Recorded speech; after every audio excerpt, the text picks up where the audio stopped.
سڵاوتان لێ بێ بینەرانی ڤارمیدیا لێرەم لە ئاجۆمەرە لەسەر جوسایدە تەواو نەکراوەکەی حکومەتی هەرێمی کوردستان کە نزیکەی 17 ساڵە حکومەتی هەرێم بڕیاری داوە بە جوسایدکردنی چۆمان ئاجۆمەران، بەڵام تا ئێستا جوسایدەکە تەواو نەکراوە و تەنها 8 کیلۆمەتری جوسایدەکە قیرتاو کراوە.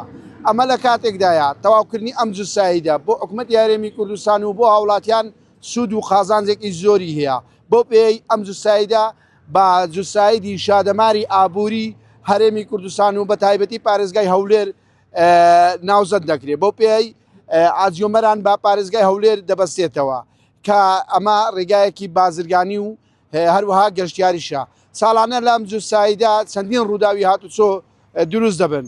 بۆیە لە ساڵی 2013 حکومەتی هەرێمی کوردستان بڕیاریدا بە دروستکردن و تەواوکردنی جوسایدی ئاجۆمەران چۆمان، بەڵام تا ئێستا جگە لە 8 کیلۆمەتر کە درێژی جوسایدەکەی حکومەتی هەرێم بڕیاری لەسەردا بوو 16 کیلۆمەتر بوو، بەڵام تا ئێستا تەنها 8 کیلۆمەتر جوسایدەکە تەواو کراوە.